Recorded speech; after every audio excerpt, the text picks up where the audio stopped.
Peace, love, and reparations. Welcome to Black Star TV 2.0. It's your boy Black Star. What's good with y'all, family? I want y'all to come in and hit that subscribe button, hit that like button, and that share button so we can get these notifications popping. What's good with y'all? Listen, family, I want to talk about this nigga Trump. And Trump is running the board on these Democrats. Again, we not Trump supporters over here. We reparation supporters. So at the end of the day, if ain't nobody pushing reparations for us, we not voting for you at all. But I did want to bring up something because I thought it was very interesting when I watched that whole interview with Vladimir Putin and Tucker Carlson. And it was one thing I got out of that of why the United States is truly beefing with Russia, right? But and I know that's how Tucker Carlson got that interview through Trump. But this is a white supremacy fight. We're gonna stay up out of it at the end of the day. But I did want y'all to hear what's really going on in the international shit.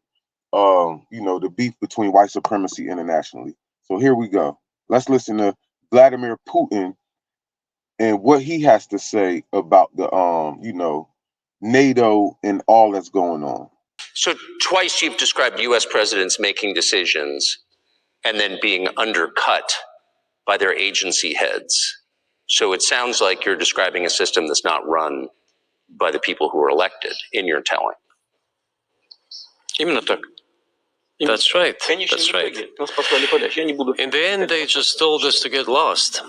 I'm not going to tell you the details because I think it's incorrect. After all, it was confidential conversation. But our proposal was declined. That's a fact. It was right then when I said, look, but then we will be forced to take countermeasures. We will create such strike systems that will certainly overcome missile defense systems.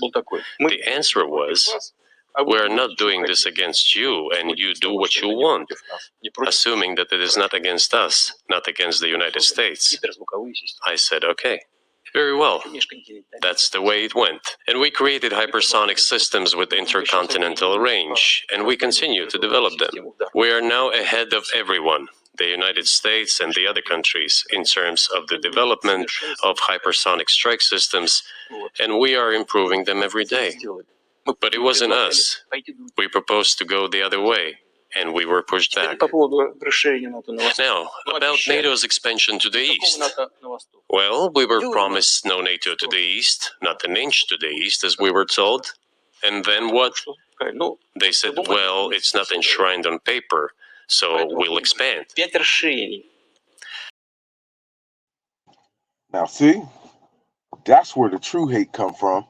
It comes from them hypersonic missiles that you advanced more than the United States. That's where the real issue lies. See, because once you get a military and some weapons that nobody can mess with, you become a threat. And that's what Russia has become to the United States because of those hypersonic missiles that they created that is, more advanced than the American ones, right? And again, this is something that, Black Americans can take, right? And we can always take from this and see this. We need our own communities and our own intellectuals so we can come up with our own stuff, right? We could create our own weapons and things like that to protect us from being subjugated and oppressed, right? So, because that's kind of how, Black Wall Street fell. You know what I'm saying? Because they didn't really have a huge military or enough military advancements to combat the United States government. So they took a L. But if we start using our brains and not, what's so funny? I was noticing this even posting and shout out to Marcel. I gotta always shout out Marcel because I've been using all his Black History posts. I've been reposting all his Black History posts. But shout out to him. But even as I be reading them Black History, people from our lineage and things they did and created and innovated and helped innovate, in today's society. I noticed that we don't get a lot of credit for it. It's like we help them do it and then they take it and they do whatever they do with it and advance it a little bit more. But we always are the groundwork for it. and then somehow they take it and use it. See, we have to keep our intellectual property with us. You feel me? So that we can use it to protect ourselves.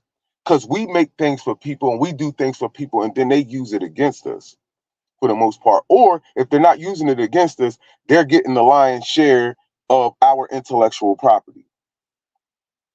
But I wanted to make this real short. It was just a little video, but I just wanted you all to know that's where the real issue lies. And it's the same with Kim Jong-un. You feel me? What's that? I think he's from North Korea. Yes. See what I'm saying? So when it comes down to these weapons that they can't fuck with, then all of a sudden the person becomes a threat.